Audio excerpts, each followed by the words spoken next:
俺にとってこの世で最も大切な人間を支えてやってくれ。嬉しく思います。失礼いたします。させちまったかな。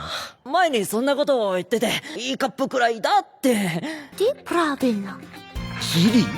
Namun Kuze tiba-tiba datang menanyakan ukuran bobanya.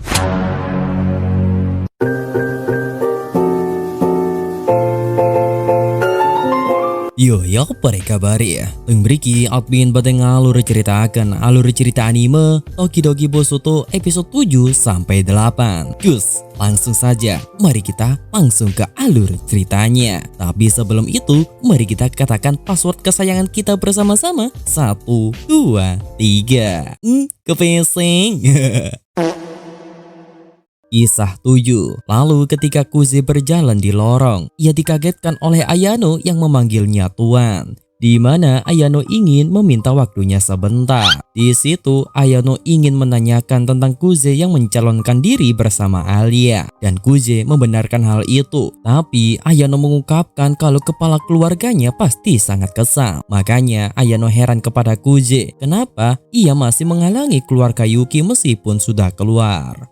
Namun Kuze tahu nih ini pasti ulah kakeknya, dan terungkap kenapa mereka berdua tidak menganggap saudara satu sama lain di luar rumah. Karena Kuze dilarang untuk mengakui Yuki adalah adik oleh sang kakek. Sehingga terungkap Ayano adalah suruhan sang kakek untuk mencari tahu tujuan Kuze sebenarnya. Tapi Ayano tidak membenarkan hal itu sebab ini adalah keinginannya sendiri sebagai pelayan keluarga Yuki. Dan Ayano percaya kepada Kuze kalau Kuze tidak akan pernah melakukan apapun untuk menghalangi Yuki. Makanya Kuze mengungkapkan kalau ia menjadi wakil ketua OSIS kali ini bukan untuk melawan Yuki, melainkan kebetulan saja menjadi lawan Yuki.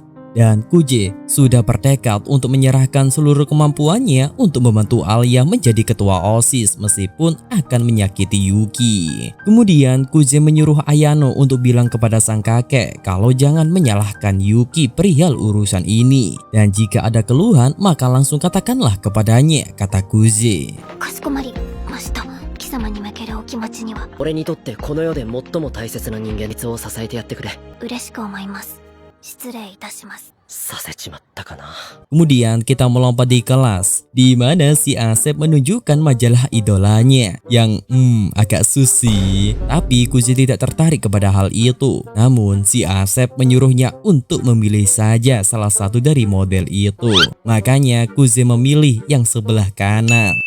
Kalian pilih yang sebelah mana rek? Waduh, admin yang kanan juga sih. Tapi Hikaru mengungkapkan kalau pilihan Kuze mirip seperti Masa, dan mereka curiga kalau tipe Kuze adalah Masa. Namun Kuze membantah dengan salting sendiri. Namun di belakangnya sudah ada Alia nih yang memergoki mereka. Alhasil Alia pun memarahi Kuze karena sebagai anggota OSIS bisa-bisanya membiarkan murid membawa majalah seperti itu di sekolah. Di situ Alia juga tantrum nih. Tapi kedua bocah ini malah gak peka dong dan masih saja bertanya tentang hubungan Kuze dengan Yuki. Dan Kuze membantah sebab ia hanya ingin berpacaran dengan orang yang akrab dengannya. Sontak lah. Alia menyauti apakah seperti dirinya di dalam bahasa Rusia, yang dimana itu membuat Kuze kaget dong. Tapi Kuze menambahkan kalau ia suka gadis dengan senyuman manisnya.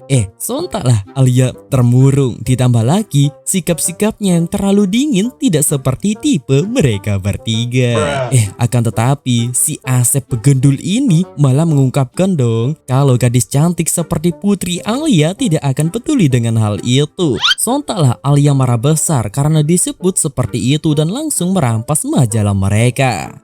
Di sisi lain, kita diperlihatkan Ayano bertemu dengan Yuki. Untuk bilang pertemuannya dengan Kuze tadi, Ayano menyampaikan kalau Kuze serius dengan keputusannya. Bahkan semangatnya sampai membuat rahim Ayano bergetar. Bentar dah, sontaklah Yuki curiga nih kalau Ayano suka kepada Kuze. Tapi Ayano mengungkapkan kalau ia hanya menghormatinya saja sebagai keluarga Yuki dan berjanji akan menjadi maid super sejati di keluarga Yuki. Yuki. Lalu Ayano juga mengungkapkan kalau tadi Kuze bilang bahwa Yuki adalah orang paling berharga di dunia ini dan tidak pernah berubah.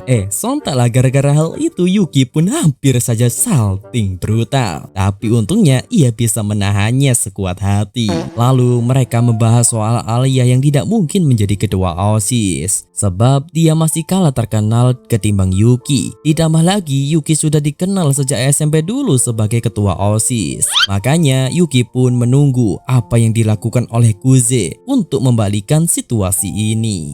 Dan Yuki pun sangat pede nih kalau ia pasti mengalahkan kakaknya yang selama ini selalu menang darinya. Beralih ke ruang OSIS, Yuki dan Alia duet sengit nih untuk memperebutkan coklat manis. Namun Alia kalah nih sebab Yuki memainkan psikologinya. Ditambah lagi Alia terlihat culun yang membuatnya mudah untuk dibodohi. Dan Kenzaki mengungkapkan bahwa Alia dan Masa seperti kakak adik yang berbeda ekspresi, di mana Alia terlihat kekanak-kanakan sedangkan Masha terlihat keibu-ibuan. Selain itu mereka juga sudah mengetahui kalau Ayano adalah pelayan keluarga Yuki. Dan terungkap kakek dan nenek Ayano sudah menjadi pelayan, tapi ayah dan ibunya mencari pekerjaannya sendiri. Di mana Ayano memutuskan menjadi seorang pelayan ketika masih kelas 2 SD karena ia mengagumi kakek neneknya. Akan tetapi Ayano hampir saja keceplosan nih mengungkapkan jati diri Kuze. Makanya Kuze menyuruh Ayano untuk berhati-hati saat berbicara. Dan terungkap bahwa Ayano sudah berlatih sejak kecil menjadi seorang pelayan yang hebat sampai darah penghabisan.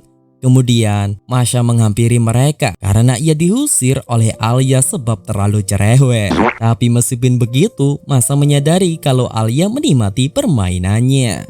Akan tetapi minuman mereka habis nih. Makanya Masha berniat untuk memberikan mereka minuman lagi. Dan ketika Ayano menawarkan diri untuk ikut, Masha melarangnya sebab Ayano adalah tokoh utama karena ini adalah acara penyambutan anggota baru OSIS. Tapi tidak dengan Kuze, di mana Masha langsung mengajaknya pergi. Kemudian Kuze menawari mereka ingin menitip minuman apa. Aku kopi susu, aku sup kacang merah, aku soda, aku bir jahe, aku air, aku teh lemon. Bentar, lu ikut sak. Kemudian ketika mereka berjalan di lorong, Masha berterima kasih kepada Kuze yang sudah mencalonkan diri bersama Alia dan mengungkapkan kalau Alia sangat gembira sebab selama ini ia tidak pernah punya tempat untuk bersandar. Kemudian Kuze bertanya apakah Masha menyembunyikan sifat seriusnya dari Alia. Masha mengungkapkan kalau ia tidak ingin bersaing dengan Alia karena ia tidak ingin memutuskan semangat Alia dan Masha menikmati hal itu. Dan Masha juga mengungkapkan kalau saudara kandung hubungannya sangat rumit, di mana mereka lebih dekat dari orang lain tapi juga lebih tahu dari orang lain yang membuat mereka saling peduli. Dan hal itu dirasakan oleh Kuze terhadap Yuki. Tapi di pikiran Kuze heran nih, apakah Yuki bersikap konyol seperti itu karena dirinya? Tapi jika dipikir-pikir emang konyol sih ini anak. Lalu Masha menyuruh Kuze untuk tidak membocorkan obrolan kali ini kepada Alia. Selain itu Masha juga mengetahui bahwa Kuze menyembunyikan sifat seriusnya sama seperti dirinya, makanya Masha memberikannya semangat. Di mana hal itu membuat Kuze pun tersipu malu nih. Keweseng. Lalu kita melompat ketika Alia bertemu dengan Taniyama, di mana Alia cuma mengenal Taniyama adalah orang yang bersaing dengan Yuki ketika SMP dulu. Dan alasan Taniyama mengajaknya berbicara karena ia tahu bahwa Alia mencalonkan diri menjadi ketua OSIS bersama Kuze. Dan Taniyama mencurigai kalau Alia mencuri Kuze dari Yuki. Sontaklah Alia membantah sebab itu keinginan Kuze sendiri. Dan perdebatan mereka berdua membuat semua murid melihatnya. Kuze yang tahu itu pun langsung melerai mereka berdua. Makanya Kuze mengungkapkan kalau ia mencalonkan diri dengan Alia itu didasarkan oleh keputusannya sendiri, bukan orang lain. Dan Kuze menyuruh Taniyama untuk meminta maaf atas kesalahpahamnya itu. Tapi Taniyama malah mengancam dengan mengadakan rapat umum untuk menentang mereka berdua. Di mana rapat umum dibuat untuk menentukan apakah Kuze layak menjadi wakil ketua OSIS atau tidak. Akan tetapi Alia sebagai pemimpin melarangnya dan membela Kuze. Lalu mengungkapkan kalau ingin menghadapi Kuze, maka hadapilah dirinya dulu. Sehingga Taniyama akan melawan mereka berdua. 久世君を倒そうとするならせっかく見逃してあげ二人まとめて潰してあげます。会長選にふさわしくない。 Kisah 8. Setelah itu, Guzi dan Alia menghadapi Kenzaki untuk memberitahu tentang rapat umum yang akan diadakan oleh Taniyama. Dan Taniyama pasti akan menyerang Kuze habis-habisan. Namun, Kenzaki memperingati mereka berdua kalau tindakan ini tidak menguntungkan sama sekali. Namun Alia menyaut kalau pasti ada keuntungan di mana jika ia bisa menang, maka reputasinya sebagai calon ketua OSIS akan naik. Selain itu, Taniyama sudah menghina Guzi dan dirinya, kata Alia. Makanya Alia ingin Taniyama meminta maaf kepada mereka berdua. Tapi Guzi tidak membenarkan hal itu, sebab ini juga adalah kesempatan untuk Alia tampil sebelum pidato upacara penutupan. Sehingga dengan segala keputusan, Kenzaki mengizinkan mereka mengadakan rapat umum. 作成します。アーレさん、頑張ってくださいね。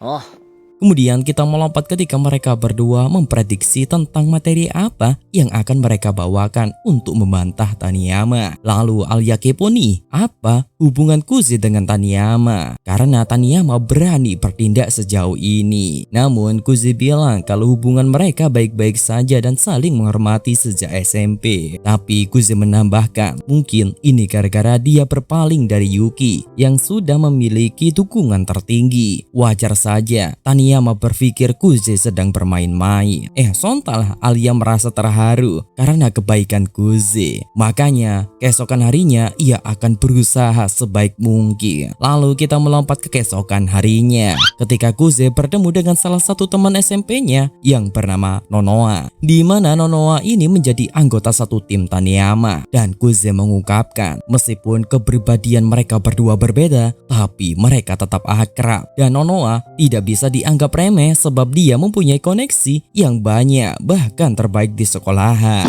谷前はスクールカーストの間違いなく学園でもトップ。選挙では脅威ね。谷山のことだけに集中してればいい。分かったわ。 Singkat cerita, setelah mereka semua berkumpul, Alia sedikit gugup nih dan berandai-andai apakah ia akan ditolak seperti waktu lalu. Tapi Alia harus berusaha demi menjaga Kuze. Ditambah lagi omongan para murid-murid yang menjelek-jelekannya yang membuat Alia mentalnya semakin ngedon. Namun Kuze tiba-tiba datang menanyakan ukuran bobanya.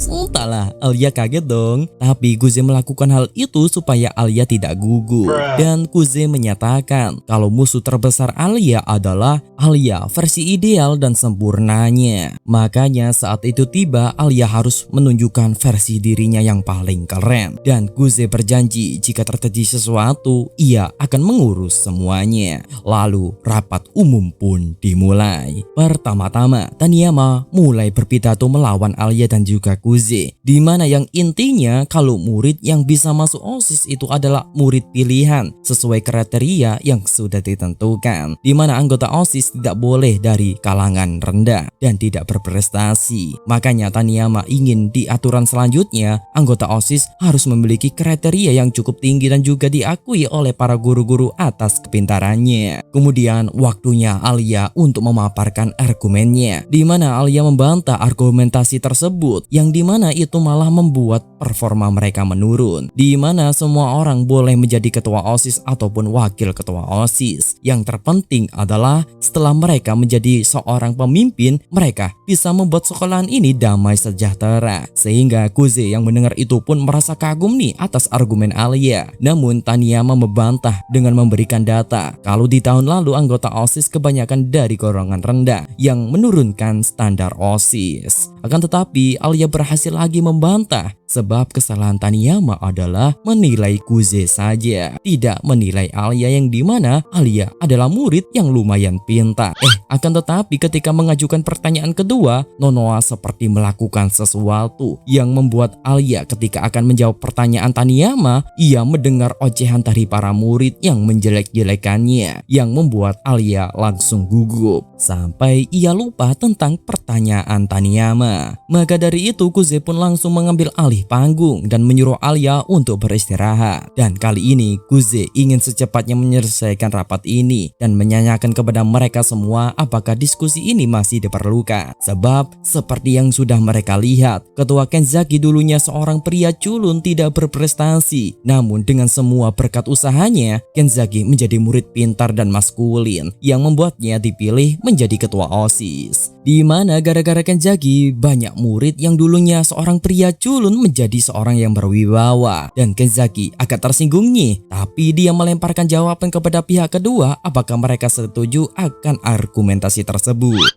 Tapi tiba-tiba Taniyama kabur dong dan langsung disusul oleh Alia. Makanya Nonoa menyatakan kalau mereka menyerah.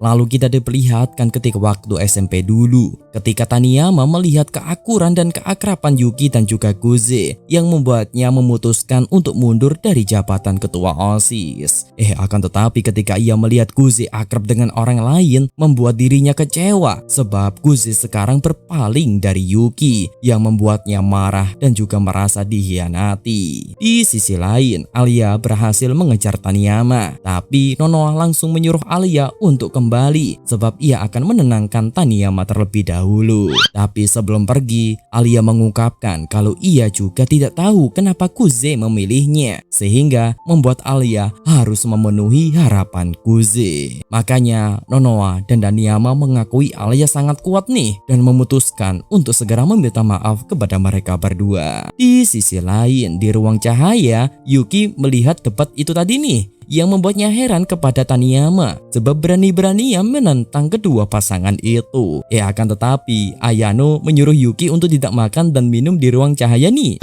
Kembali ke Kuze dan Alia. Setelah kejadian itu, Alia berjanji akan membuat Taniyama mengakui mereka suatu hari nanti kalau pilihan Kuze tidak salah. Dan sekali lagi Alia kepo kenapa Kuze malah mencalonkan diri bersama dirinya. Sehingga Kuze mengungkapkan kalau di waktu SMP dulu ia tidak bisa menolak permintaan Yuki meskipun ia mendukungnya sepenuh hati, tapi itu gara-gara merasa bersalahnya karena suatu alasan. Sehingga ketika SMP dulu semua orang memanggilnya sebagai wakil ketua bayangan seperti YTTA. Makanya kali ini Kuze sendiri bersedia menjadi wakil ketua OSIS bersama Alia yang membuat mereka berdua pun canggung satu sama lain. Kepesing. Makanya Kuze bertanya kembali nih kenapa Alia mau mencalonkan diri bersamanya. Dan Alia menjawab dengan bahasa Rusia, itu karena Kuze. Lalu ketika akan pulang, Alia kepo nih tentang kenapa Kuze menanyakan ukuran bobanya. Sontaklah Kuze beralasan kalau ada kenalan ceweknya yang pernah menduga kalau ukuran boba Alia adalah E. Dan Alia menyatakan dengan bahasa Rusia nih, hampir benar kok, sambil tersipu malu. Kepesing. 前にそんなことを言ってていいカップくらいだって。 Dan episode kali ini pun bersambung, Re. Dan gimana kabar kalian, Re? Waduh, untuk episode kali ini bersambung dulu ya, Re ya. Dan maaf cuy kalau beberapa hari ini belum buat konten ya kan, sebab ya Agustusan gitu. Oh ya, ini ada beberapa subscriber yang bertanya, Bang, kemana Abang Anime? Ya tuh Abang Anime tuh habis kena kasus, Re. Bukan kasus yang aneh-aneh ya kan. Channelnya itu masih habis kena copyright yang sangat berbahaya. Jadi ya dia menghilang sebentar gitu, gak tahu sih kalau buat channel kedua. Nanti admin tanyain dah gitu ya. Karena ya pokoknya dukung terus cuy teman-teman admin dan juga admin ya kan, supaya selalu semangat membuat konten. Ya gimana ya, emang hidup tuh selalu naik turun gitu. Jadi ya kita harus bersyukur aja apa yang ada. Oke nih, mari kita sapa-sapa kalian nih, Re.